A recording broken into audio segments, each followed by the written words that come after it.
Welcome back, everybody. Today we are going to build a 30 by 60 by 14 automotive repair shop. This is a very sought after building. Now we always start here in the style, and we start with either a style itself, which sometimes if we want to build an enclosed building, the garage is a great place to start. But I want to build it from scratch today to kind of show you how to build from scratch here. So we always talk about the roof style. We're going to use vertical because of the size of this building. But again, I want to reiterate, vertical is where the corrugation of the metal runs from the ridge down to the eave. It is the best roof because the water and the snow shed off that roof the easiest, whereas if like a box eave, you can see here the corrugation runs front to back, where that would hold the water in the snow, and also the regular style, the corrugation runs front to back. So we're going to use a vertical style roof on this building. And then for the size, we are going to go 30 wide, and that's on the gable end.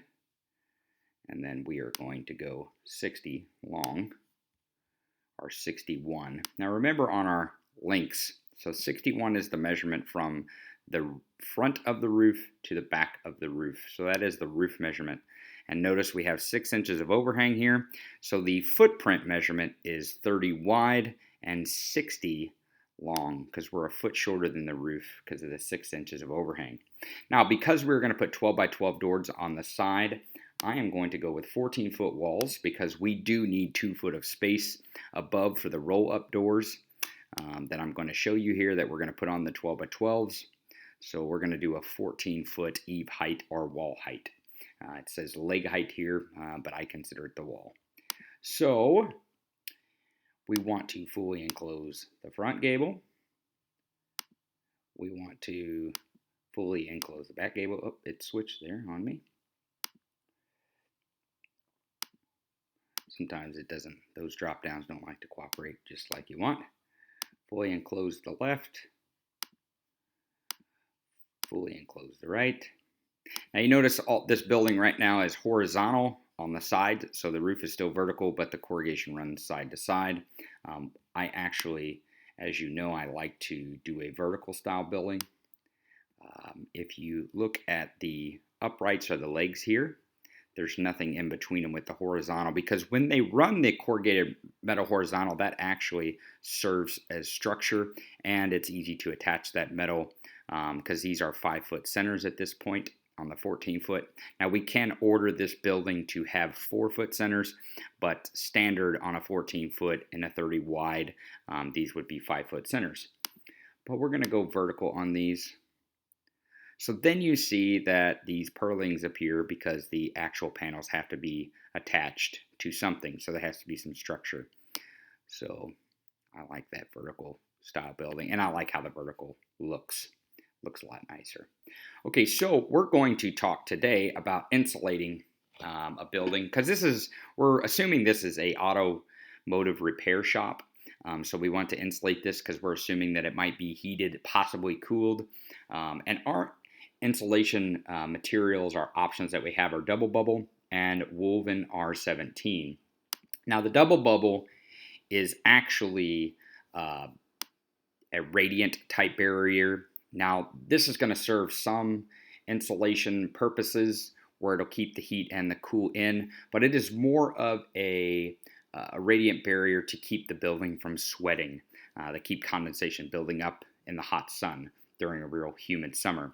A lot of folks will put this on a workshop that they don't intend to heat and cool, possibly on the roof only. So you can see there, we can select roof and just the roof, and then we can select also all the front, back, and 2 sides. Now we also have the woven R17. It is also a radiant barrier, but it actually has a component to it that makes it have an R value. And that's what gives us really the ability to be insulated, so that way we can heat and cool this building, and this building now can be climate controlled. Now either one of these, the double bubble or the woven, is actually installed in between the corrugated metal and the frame. So it's actually in between those. So so it is part of the structure. Okay, so we're gonna select roof, left, right, back, and front walls. So this building is fully insulated with the R17. Now we're gonna put some doors on this building, of course. You know what, let's change the colors first, and then maybe we'll get some inspiration for the doors. I'm gonna go with a black roof, black trim, and then let's go with clay on the ends. Clay is a nice color with black. And then let's show the deluxe waincotting on this building as well. A lot of people like that look, that two-tone look. So now let's go back to the doors, and let's say we want some roll-ups. Now, you can do the roll-up doors, or you can do a frame out, and I'm going to show you both here real quick. But we're going to select 12 by 12 certified doors.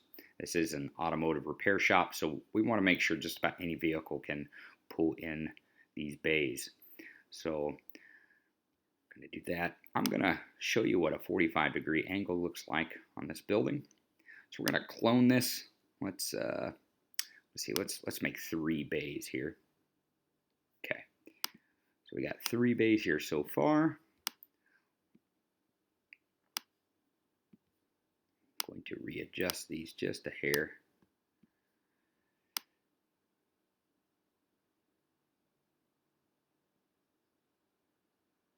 There's 3 foot.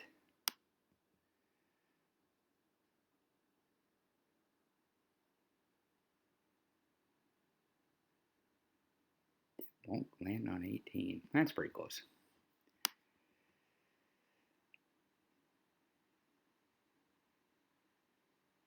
Pretty close there. That kind of shows you what that looks like.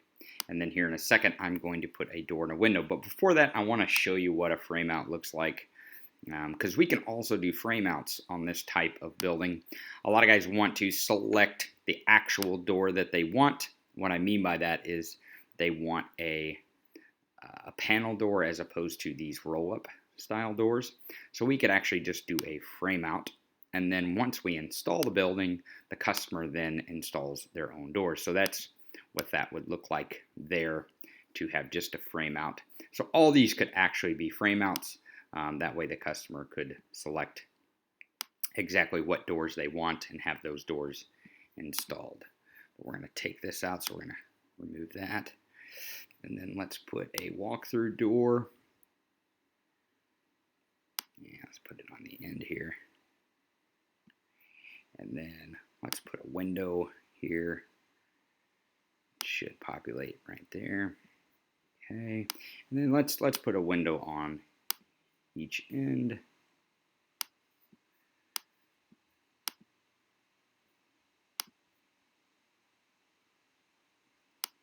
And then let's also put another door on the back here, just as a pull through for this other end. So that way on this one, we can assume that someone would be able to pull through this side of the building. And it also can be opened up for cross ventilation. So you can see here we got a door on the back. You know what, let's do a window back here too. We got a little bit of ventilation there. There we go. Okay, so you can see the design here is pretty simple. We've got the walk-through door and a window. Maybe an office could be put here, or even just a walk-through area with a counter. And then the shop could have 3 bays. Now again, this building can be as long as you really need it. So this building is 61 or 60 on the footprint, but you could build a 30 by 120 if you needed 3 or 4 more bays.